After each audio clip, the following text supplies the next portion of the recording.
And welcome again to Cottage Talk. I am Russ Goldman. Joining me right now is Craig Coben and the Fulham shadow, Emilio Nello.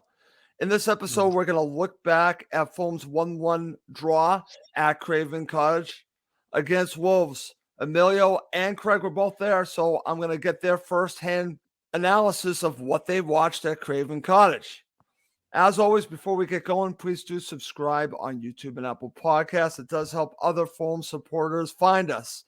And I just want to thank everyone that watched the full-time show. That was just my initial reaction. This is going to be a more analysis-based show as we really look into this match. We're going to spend a lot more time delving into what happened at Craven Cottage.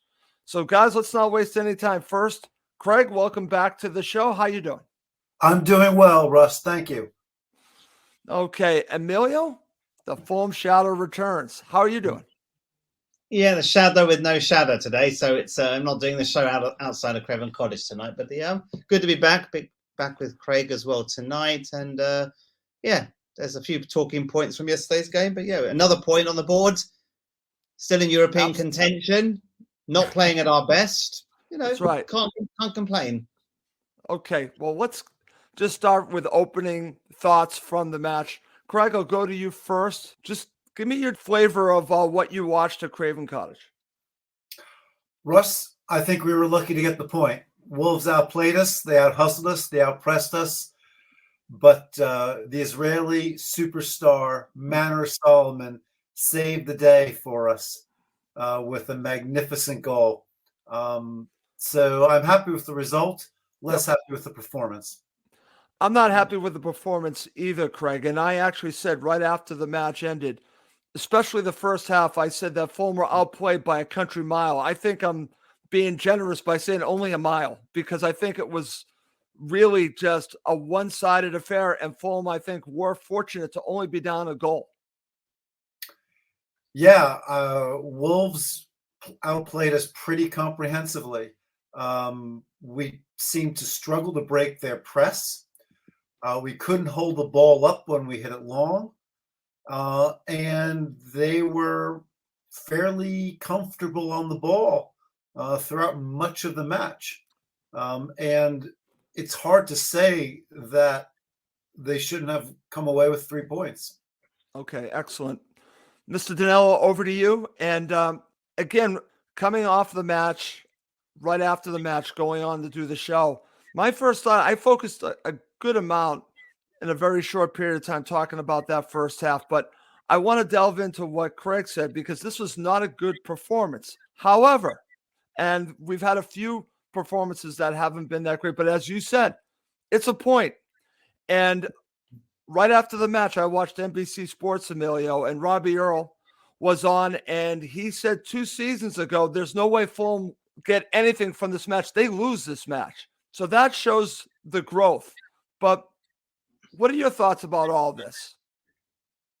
I agree. First half, we were slow, sluggish. I thought we were pushed back. We were pegged back the whole time. There was no width from Tete or Robinson. I thought, then that was the first thing that was missing. William was starved of any service. Again, we look at him to get the ball early and start to make things happen, but he was starved of any service. To be honest with you, I don't know why Silva didn't take Harrison Reed off within 10 minutes. He was injured. He caught an injury. Yep. He should have been taken off immediately. So we were one person down in the midfield because of someone carrying an injury till half time. We then got Paulinho picks up a yellow card. We'll talk about basically that midfield basically in that first half because of an injury and basically not trying to avoid getting a second yellow and getting a red card. But notwithstanding that, I thought Paulinho was actually the one who actually showed any fight and aggression, even with a yellow card in his back pocket already. So aside from that, it was a dive first. We should have been a goal down before they scored. A few minutes before that, there was a straightforward chance straight at the keeper. That was a poor finish. But to be honest with you, I'm disappointed we didn't win the game. We always snatched it at the end. So let's right. I think over the 90 minutes, a point was fair. To be honest with you, okay. I thought we wanted it more second half. When we got that goal, we were the most likely team to score. And to be honest, with a bit more energy, I thought with a bit more pace, a bit more width, we could have come away with all 3 points then. And to be honest with you, I thought, that Vinicius, he's not got many fans out there, but he almost snatched the winner for us at the end. It was a great He save. did. He absolutely did. I thought, despite being a poor first half, I thought that a draw was a fair result on the balance of 98 minutes, whatever it was. Okay, excellent. And I really want to get into, guys, why Wolves were able to do what they did at Craven Cottage.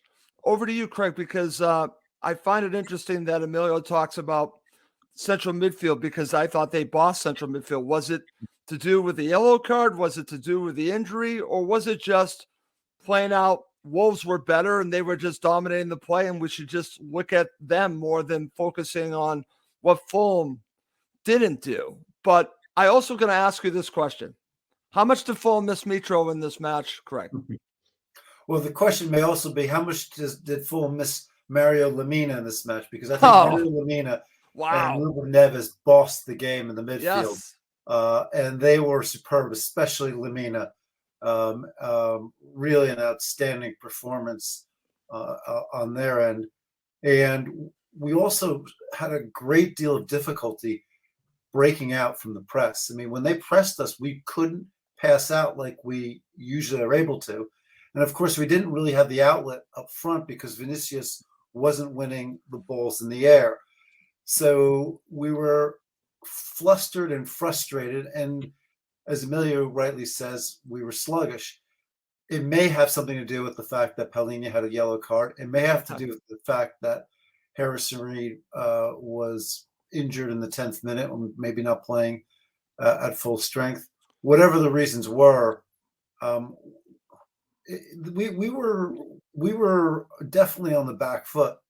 And when you can't break the press and you're always having to defend, you cede the initiative to Wolves. And you know, the goal that came, it was going to come. It was quite clear they were going to score. It was a matter of time.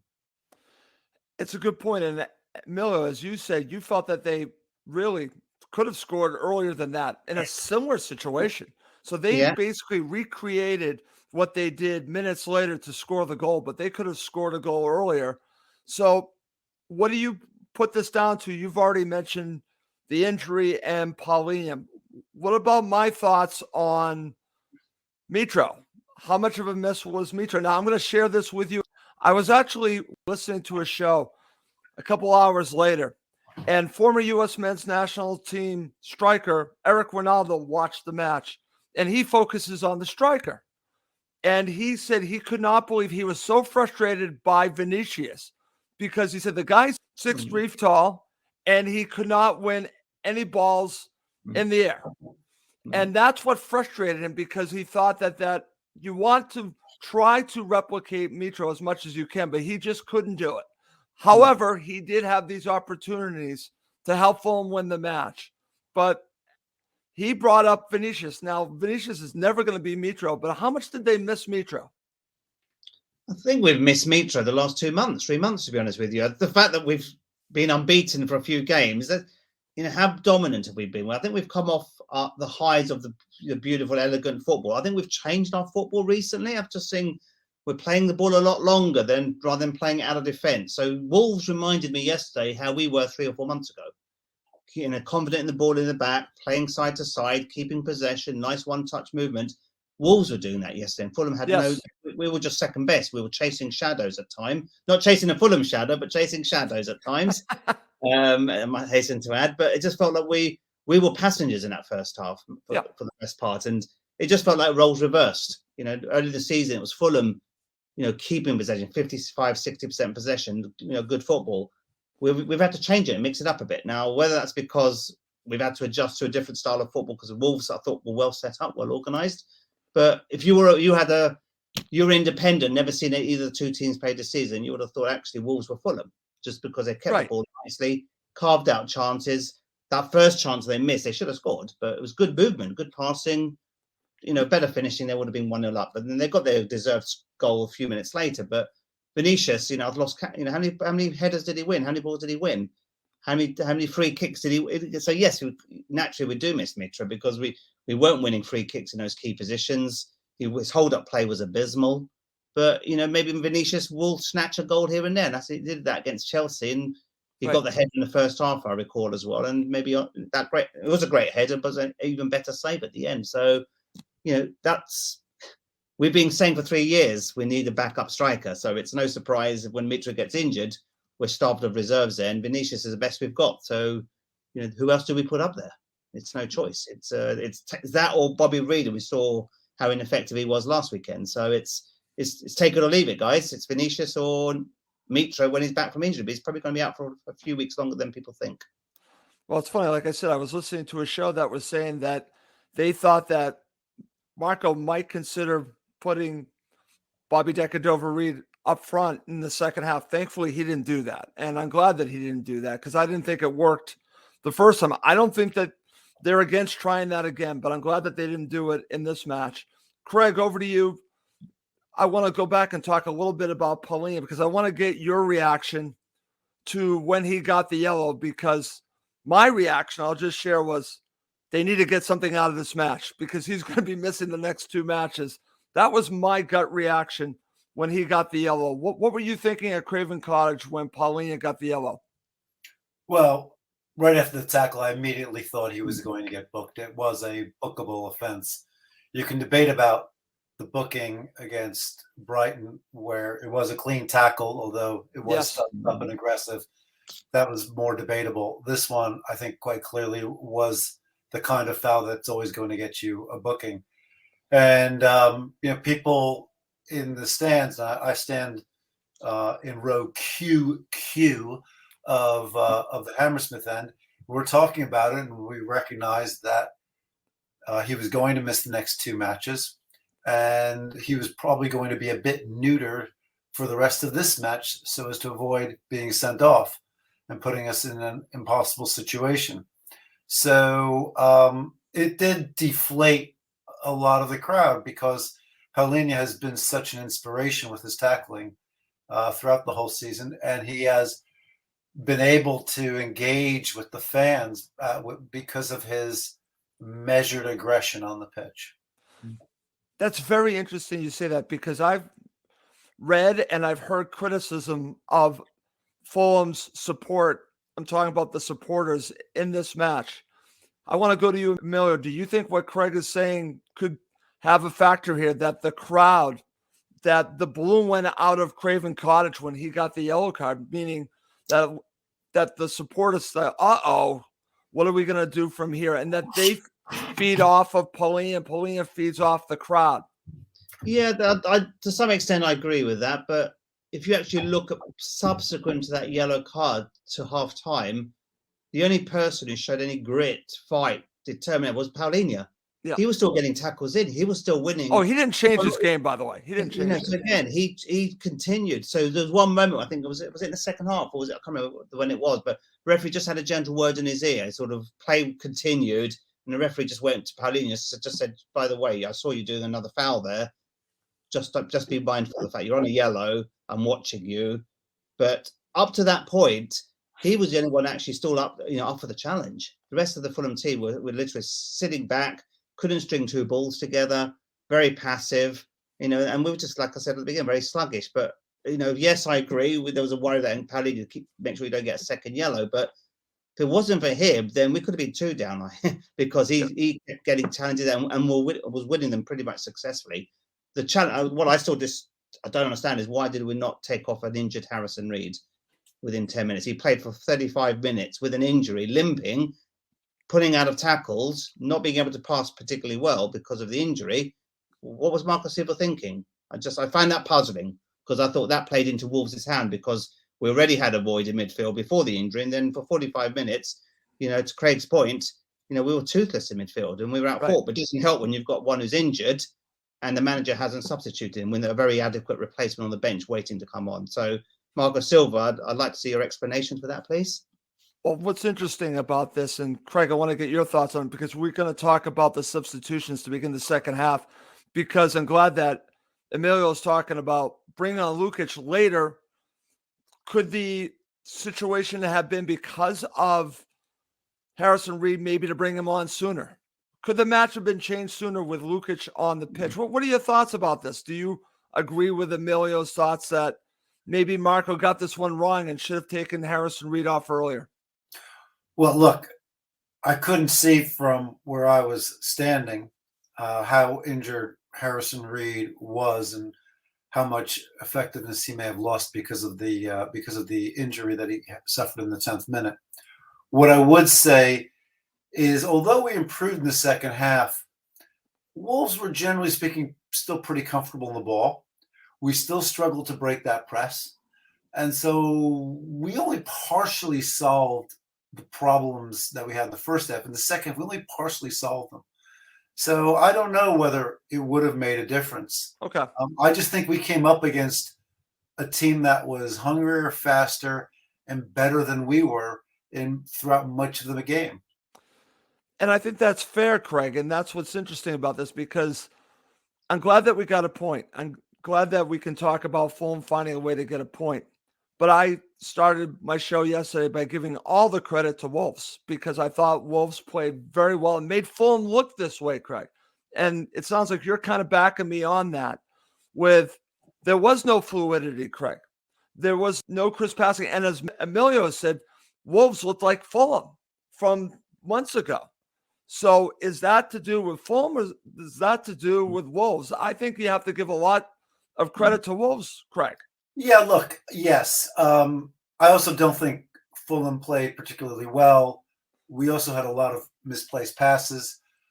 I didn't think that our work – I didn't think Robinson or Tete had their best games for us. Decker Reed was fairly anonymous. Maybe he didn't get the service. So the players didn't really play especially well. We were slow in moving the ball out from the back. It was it's hard to say how much was due to the strength of Wolves or the weakness of Fulham, but there was a decided difference. And that's why I go back to what I said at the outset. This is a good result from a not very good performance. Okay, very good. All right, guys, before we break down this match, let's talk about the starting 11. Emilio, I'll go to you first. What were your thoughts when you saw the starting 11 an hour before the match? I think we all thought that Mitro wasn't going to play. So I could be wrong. Maybe you thought he might play, but from Marco's presser, I was really feeling that there was highly doubtful that he was going to play. So what did you make of the starting 11? Were you surprised that maybe Manor Solomon didn't start? Yeah, I was speaking to Steve, and I got to the ground quite early yesterday, so I was speaking to Steve Reynolds on pitch side, literally while the players were warming up, and we were talking about the starting 11. To be honest, we were both in it. Salomon has done a good job, coming on as cameo appearances the last few games, and that was probably the only could he have started instead. But I think ultimately he came on and did a masterclass substitution, goal from the bench, but. To be honest, I wasn't surprised. That was what I would have expected the starting 11 to be. To be honest with you, I think Mitro. There's a lot being said about, a lot speculated about him, but I know we've missed him. But the game in the last couple of months since the World Cup, he's not been the same player. He's been slow. His confidence is low. He's been carrying a lot for a few months. There've been a lot of games where he's been ineffective, probably more so than Vinicius at times. But he hasn't got the criticism because he's Mitrovic. So it's I'm maybe being a little bit harsh here, but. The guy's not fit. If he's not fit, he shouldn't be playing. As much as he's an important player for us, if he's only playing less than half a level of capacity, we can't be playing that against Nottingham Forest, against Brighton. These games in the last few weeks, he's not been at his top of his game, and we can't be carrying players. If they're not fit, I think we've rushed him in a bit too early, to be honest with you.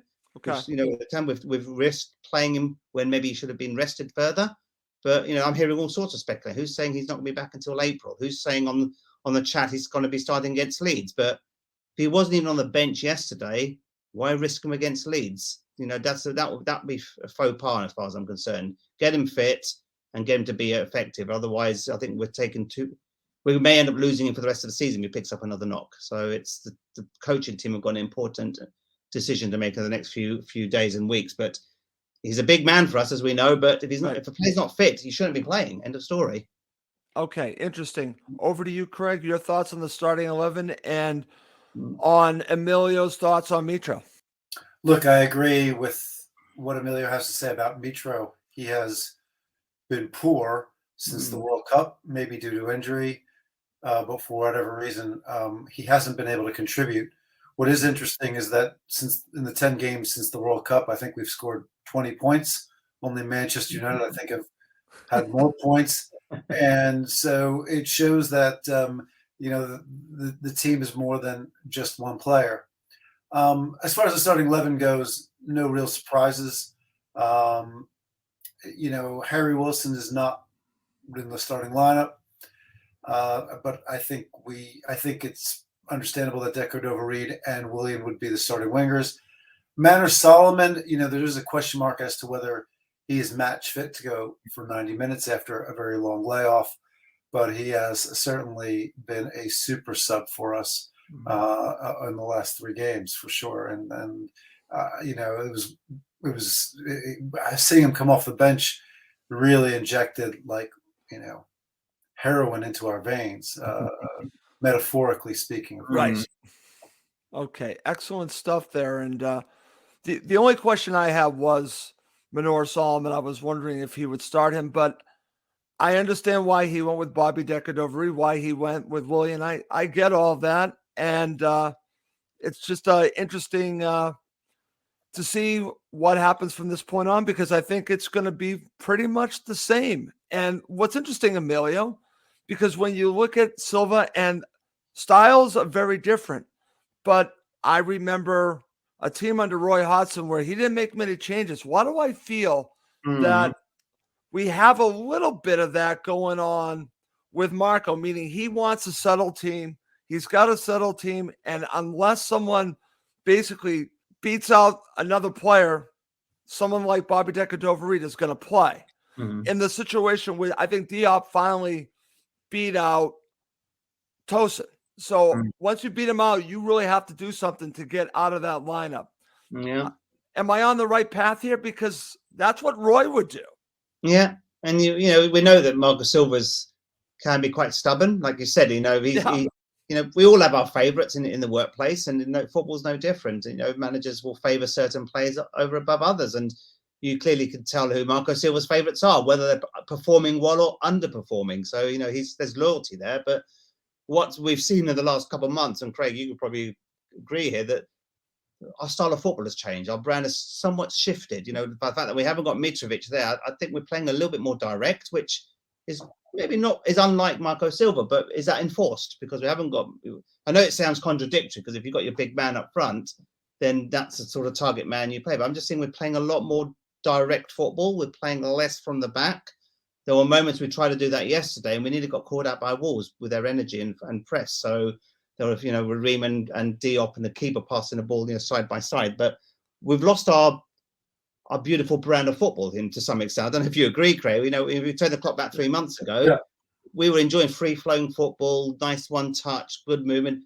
We're seeing that less frequently now, and we're mixing it up. And maybe that's intentional, that we're trying to mix it up again rather than being predictable, because maybe some teams have started to find us out and they're trying to exploit. When teams come up, they play a brand of football, and we often see them they get caught out, and teams find them out in terms of their tactics. And Silva is trying to mix it up a little bit, but again, that's maybe why we're not playing the brand of football and the style of football that we're all blessed to see for a few months over this year.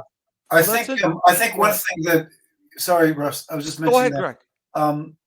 Mitrovic often would come deep to add another body into the midfield, especially when we would be struggling to get the ball out. He was an outlet in 2 ways, either for the long ball, but he would also come into the middle, and sometimes too deep. It was quite clear that Vinicius was not coming in deep, and we did seem to be a little bit overwhelmed in the middle of the pitch. Again, I don't know if it's tactical enough, because our setup, which is effectively kind of a 4-3-3, 4-2-3-1, setup with balls that are coming in and crosses coming in, I think that is still the Marco Silva template. You often see, for example, people like Palhinha drifting left and trying to cross the ball in. But it does feel like we were a little bit overwhelmed in the middle of the pitch. Yeah.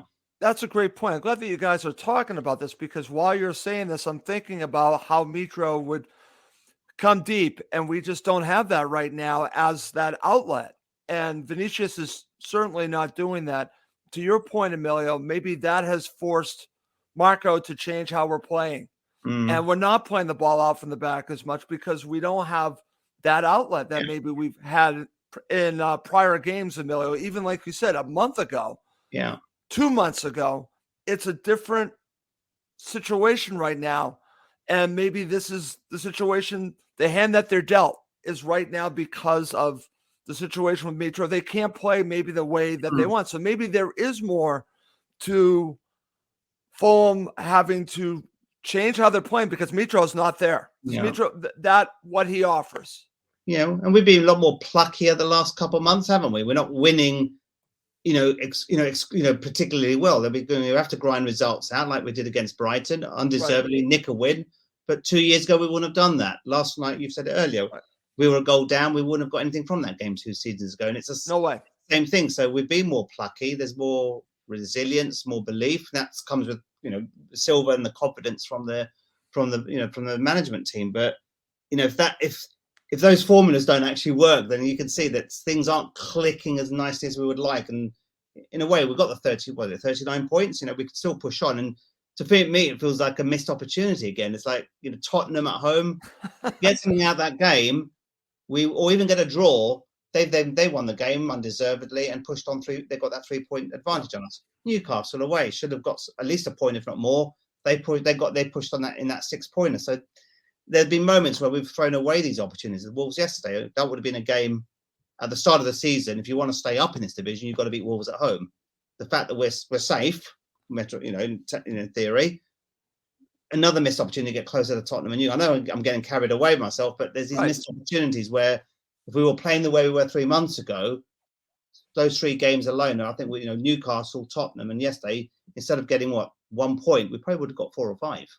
And then you can actually talk, we are genuinely in a good, European position. So I'm maybe being a little bit, optimistic here, but you see it's sometimes that fluency has gone away. And without that, we're being plucky, but if that pluckiness is not there, we end up losing a game. We're only getting maximum points. So it's could be worse. It could be a lot worse, Emilio. A lot worse, but sometimes we have a right to be optimistic and say, look, maybe just the wheels have slightly come off and maybe Mitrovic is on. The fact that he's not fully fit is the reason why the wheels have slightly come off and we're not playing the brand of football that we're associated to seeing every week. Right. I'm not just putting it all on him. I'm just saying that I think that's a factor in what's going on here. Craig, I'm going to share this and get your thoughts on what Steve Reynolds shares here. Silva's not switching the wings, which he used to do. We're becoming static in play. What are your thoughts? You're down there. You see that. Do you agree with him on that? Well, Silva switched the wings at halftime because William moved to the other side when Manor Solomon came on. But he didn't. But Steve is right. He hasn't been switching in the middle of the game. And it does feel like with William on the left, the overlaps don't quite work the same as when he's on the right and can cut in on that left foot. I did think our fullbacks were pegged back quite a bit. And I think that made it very difficult for us in the wings.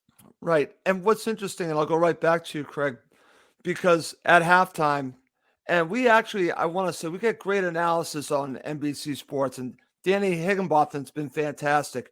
He's been singing Fulham's praises, but he said that one of the issues Fulham are having is that they don't have these opportunities for overloads in this match. They could not do what they really want to do. 2-on-1s. They want that on the wings. He said that Fulham want to take advantage of teams on the wings with a fullback and then, of course, the winger and create these situations where it's 2v1, and they were not able to do this against Wolves. That's a pretty powerful point, and he's right. I can't think of very many times where we did actually have overloads. As I said, I do think Tete and Robinson were pretty quiet in the match.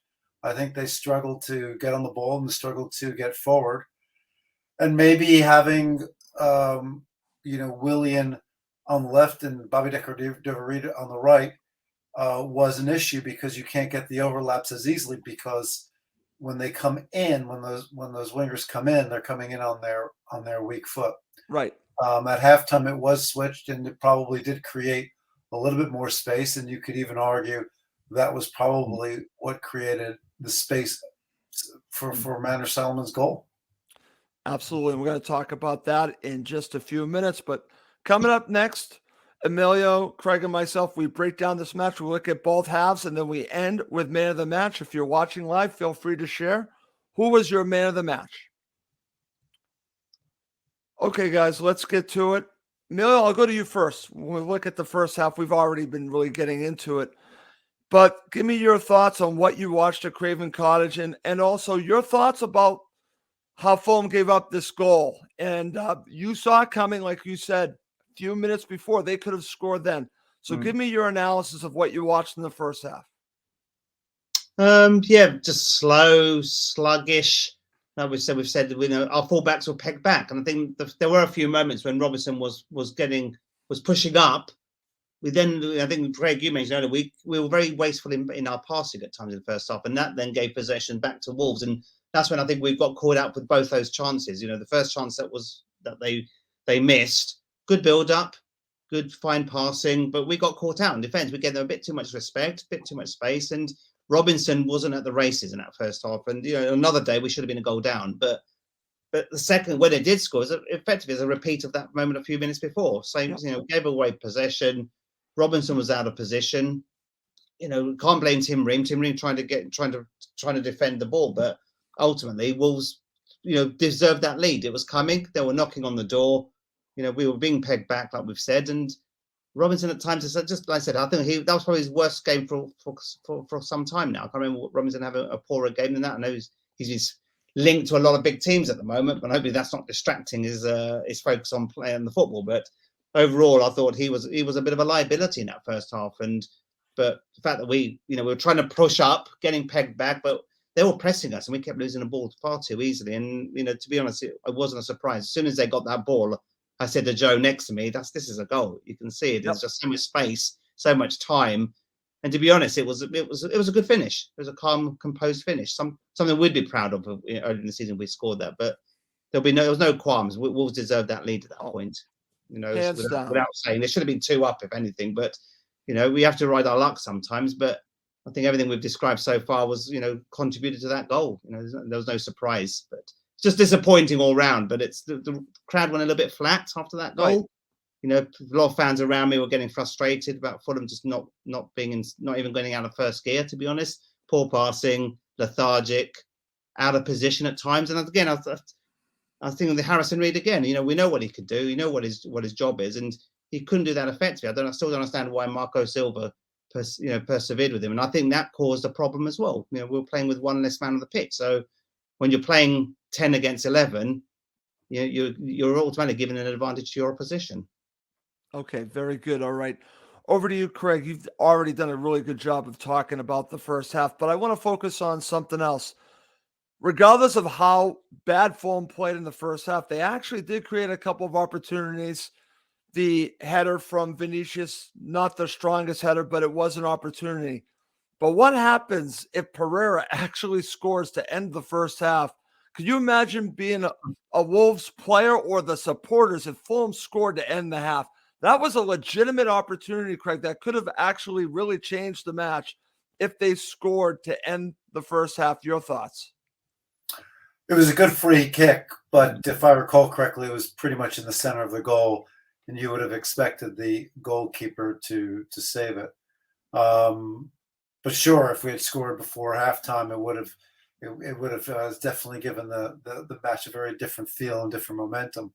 I think we've discussed Wolves' domination. Emilio said felt like 10 on 11. I felt it was 10 on 12 when you add in the referee. But we'll probably. I don't want to get fined by the Premier League for commenting on the rest, so I'll leave it aside. We had a couple of chances, but by and large, they looked more likely to score. Oh, absolutely. Their goal was actually, I think, a little bit off of lost possession on our part, so we weren't able to set up. I think when we're able to set up in our block, even in our deep block, we're actually quite difficult to score against because we're pretty solid in the back. We have got a fantastic goalkeeper, and it's very difficult for teams to score against us. Here we were caught on the break a little bit. Ream had to cover two different people, and he got drawn back towards the goal to cover another player. And Sarabia had the space, and he shot right between Tim Ream's legs, which makes it very difficult for Jay Leno to save. Not Jay Leno, Bernd Leno to save. Bernd Leno. If we had Jay Leno back there, we would have been in trouble. That's true. That's a terrible faux pas. Anyway, so I think we discussed it. It was a pretty dominant first half, and we were lucky to be down only 1-0. Okay, and I totally agree with that. Yeah, I was going to say, look at some of the comments here, like Colin Bugler saying, blaming Praline for not tracking back quick enough. That's fair. I think there's a point. Can't blame Reid as he was injured, but I think no one's blaming Harrison Reid. I think I'm blaming Marco Silva for not making the change. So it's quite fundamental. Why did we play 35 minutes with a player that was injured and clearly not able to do his job in any way effectively? So, Way Ward. Cole's right though. Cole's right. He Praline should have been tracking back and should have followed Sarabia. Yeah, okay. Exactly. And how about this comment, Emilio? Willian had his poorest match this season from Nick Townsend. You could probably argue many players had their poorest game. I thought Robinson was, as I mentioned earlier, had one of his poorest games in memory. But William, to be honest, he was starved of service. Where was his service? The outlet, his link-up play with Robinson has been very effective this season. When one's ineffective, then the two of them are not partnering each other particularly well. And I thought he lost that Robinson outlet there, and maybe that's tactically Wolves pushing Robinson back. Right. So Willian in effect was literally sitting idle and really a passenger at times. But there were moments when he got that free kick. Did he win the free kick for the Andres Pereira? I think it was Willian who won the free kick half time. So there were moments there, but clearly, like you said, I agree with Nick Townsend. Wayne Warner. Not every player has a bad game at times. So it's. Every player has a bad day. Come on, guys. Yeah, so it's true. We can't always play at our best. So I think we've said that. But, Wolves deserve some credit. But maybe I think we made Wolves look better than they actually are. I know that I've given them credit. They deserve the lead at half time. But I thought at times we made them look better than they actually are. And that's why we saw that second half. And I know we'll talk about it in a moment. Yep. The second half, we were on the front foot. You look at the statistics, overall statistics. We had more shots on target, more possession, created more chances. Hence my point, over the 98 minutes, I thought a point was a fair result. Okay. I'm just going to share this comment from Colm Bugler. Wolves done their homework, blocking the ball, getting to Willian. I agree with that, Emilio. Yeah. And I thought they were well prepared, and they knew how to basically take away Fulham's what Fulham wanted to do, Emilio. Yeah, again, it's there were moments when Willian had two men around him. So again, he was marked out of the game. So again, good tactics from Lopetegui. But like I've said, it's we're not going to play well every game. We're grinding out results at times. But on another day, we might have nicked that win yesterday as well. So again, I'm trying to stay positive here because it's not as doom as gloom as some of the fans have assessed. The fact that we've come away with a point, not playing particularly well the first half. I think on another day, with Mitrovic maybe coming on at the end, maybe he would have scored that from that header again. But he's done well, but the keeper made a great save. So let's reflect also on the positives here. Okay, well, that's going to lead to talk about the second half because there are positives. And Craig, let's talk about the halftime substitutions to take off Harrison Reid, as we're talking about, take off Bobby Decordova-Reid, replace them with Manor Solomon and, of course, Sasa Lukic. Now, what's interesting about this, because I want to get your thoughts on Lukic. You were there. What was his impact in this match? But what were your thoughts on these substitutions? Were these the right ones to make at halftime? Were you surprised he made these substitutions at halftime?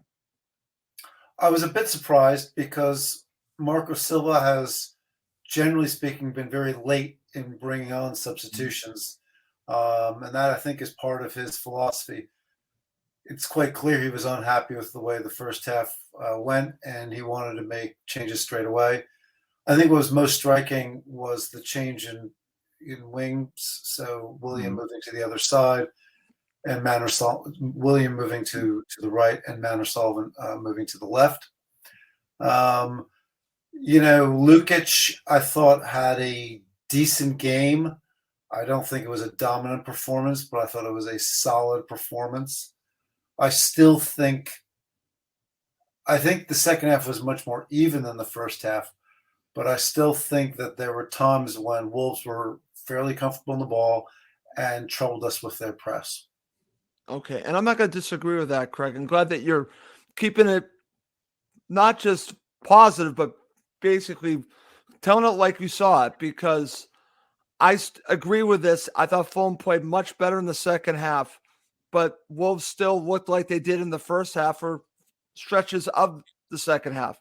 But Fulham definitely were better, and I'm going to say this, more likely to score to end the game. I don't think there's any question about that. I think Wolves ran out of steam, and I think Fulham were more likely to score. But if you look at the second half, you would agree with that, correct? I would agree with that, although, other than the header at the end by Vinicius, I struggle to find very many real chances at the end. And even that header, I would need to see the replay. It looked to me like a very savable header. It wasn't that he didn't get enough pace in the ball. Probably no, he didn't, because the cross didn't come in at the right pace. Right. Right. Yeah, we were a bit more energetic at the end and may arguably more likely to score by the end. But I think, there are times, even in the 90th minute, 92nd minute, 93rd minute, Wolves are still just stroking the ball around. I didn't really feel that we were setting the tempo. Okay, and I'm not going to disagree with that. Emilio, I want to get your thoughts on what Craig just shared, because I'm going to be the first to say, you were there too, that Fulham were better in the second half. But if we're just going to be honest here, I think Craig makes a valid point. The fluidity that we've seen, and you've already said this from, say, 2 months ago, still wasn't there, even with the changes. It still was not the Fulham that we had seen in months past, but they were much better. Yeah, absolutely. They were much better than that first half, but we started the first 5 minutes of that second half. You could see that the players had a kick up the backside. I wasn't surprised to see the double substitutions. We were calling out where we sat that both reads need to come off, one enforced and one tactical. So it wasn't a surprise to see the change. But to Craig's point, we're not used to seeing Marco Silva making early substitutions. And right. Like I said, I've said it a few times tonight already. He should have made the Harrison Reed substitution immediately, not carrying him for 35 minutes. That might have changed the balance of that play in that first half, and maybe Wolves wouldn't have had as much time on the ball as they had, to be honest. But Lukic coming on, it's the first time we've seen him for a full 45 minutes. There were Tom Kenny moments in there, just keeping the ball, doing the simple things, passing it to plays. I didn't see him give the ball away too often, which was a positive. He tried to keep the ball moving and keep a bit of movement. That's when we start to see our possession rates going up in the second half, because we were holding the ball better. Tim Ream carrying the ball forward. Right. There's a bit more confidence passing between the players. So that's all that confidence sort of perked up. And Salomon, we've seen the replay many times. A fantastic goal. Cut in what he does best. The overlap from Robinson was great. We drew out the opposing defender to give Salomon more space. But we have to applaud him for a great finish. But at that point, we were on the ascendancy, and I thought actually we can go on and win this game. To be honest with you, I know. Nobody likes Dan James. We know he's only one-dimensional, but at times like this game, I thought we needed someone like Dan James. Get behind that defense. That defense was tiring. That midfield was tiring. I know he's only one-dimensional. What is it that Marco Silva's got against Dan James? Not giving him 10, 20 minutes at the end, stretching defenses. Instead of Harry Wilson? Instead of Harry Wilson is... will never be the player. I don't think we'll ever see the player we saw last season. I think he's every time he's come on, he starts a game, goes off after 60 minutes. Come on as a sub, doesn't make much of a difference. Why aren't we trying Dan James? I know, okay. We're all critical of him. He's only one-dimensional. He's got one asset that, with 20 minutes to go, it's worth throwing that asset on the table. He's got the pace. He can get free kicks. He can get corners. Might get penalties. Why don't we use him effectively? I don't understand why there's a bit of resistance from Marco Silva to use someone with pace. And, that's when your plan A doesn't necessarily work, try something a little bit different, something unpredictable. And, I'm somewhat disappointed we're not trying Dan James just for those 15, 20 minutes and try to, take off Vinicius, clearly was ineffective, and try to maybe put someone like Dan James to cause a bit of a nuisance in that defence. It's what I'm trying to say. It just feels you've got to try something a little bit different, but clearly Marco Silva doesn't rate him, and clearly giving him no game time. I think last time he played, when did he last play? I can't remember the last time he played now. So But yeah, overall, I thought Premier League, Harry Wilson, Chris Goodwin saying it's Harry Wilson Premier League quality. Not so far, not since he's not shown that since his injury. I don't think he has shown that level of quality. He's just very average, to be honest with you. Not influencing any games, not contributing anything. So, but clearly he's preferred more than Dan James. So that we have to respect the manager here. Okay, Craig, over to you real quick because I find this topic very interesting, bringing up Dan James. What are your thoughts about this? What are your thoughts about, should Marco have thought about him instead of Harry Wilson, or maybe instead of Vinicius? What do you make of the Dan James experiment? Because we don't see a lot of him. I haven't seen Dan James do anything to justify bringing him on the pitch. It doesn't. I mean, Harry Wilson had one moment where he was coming down the right side, and he actually, if he were a bit more confident, he probably could have taken on goal. Instead, he tried to cut it back onto his left foot, and he gave the Wolves defense time to regroup. So I didn't think that he had much of an impact either. I don't know whether Dan James would have made a difference. Clearly, the player who did make a difference was Manor Solomon. Yep. Not just in the goal that he scored, but also the threat that he seemed to carry every time he touched the ball. Every time he touched the ball, you felt like something could happen. Every time. I agree, Craig. And you could sense that Wolves were nervous and that it was affecting the way they were playing. And that creates openings and opportunities elsewhere. His pace and his ball control are excellent. And they were actually at some points having to double Solomon, which is always a good sign. Yeah, absolutely. So I think we were better in the second half. We showed more promise. I did think we were more likely to score. But I think we have to reflect in this game why, when you study the film, why we couldn't break down the press and get forward. And if we can't figure that out, we're going to have trouble when we come up against some of the stronger teams in the division. Okay. And like I said, it's a fair point. I'm glad that you're talking about this because that's what we do here on Cottage Talk. We do have to wrap up the show soon, but I do want to get your thoughts, Craig, on Manor Solomon's goal. I'm sure you had a good view of this. So talk us through what you saw here. It's beaut. I mean, he just cut inside. He had a little bit of space, and he curled it in. Could the keeper have defended it? It would have been an incredible save by the keeper. I thought it was just he has scored 3 goals in the last 3 games, all of them really well taken. 2 with his right foot, 1 with his left. He's a clinical finisher, and he has pace and confidence. And he seems, when you see him after the game in the interviews, he seems just to be buoyant and excited about his football. So it's a great story, having played in Ukraine last season and gone through all of that, and then through all of the injuries that he's been through. So it's a real success story for him. And I have friends in Israel, and they are all following Fulham. I've been told that too, my friend. All right, Emilio, back over to you. I know you had some thoughts you wanted to get to, some talking points. Yeah, I think obviously the salmon point. I've got, we've got where I work. We've got an office in Israel. I was in there in Israel back in December, and then a lot of my colleagues were talking about Manor Solomon and excited about his return back to football from his injury. But there were, in that second half, there were moments from him. So he wasn't playing 45 minutes being a threat. Now, what we've seen from Solomon is when he's on the ball, we look lively. But when he hasn't got possession, what else does he offer? I'm not being critical. I'm just trying to get a different perspective here. He was in and out of that game second half. That great goal, fantastic, and he scored 3 goals. But there were moments when he's not got the ball. What's his role? A bit like William. We've been critical of William being ineffective when he hasn't got.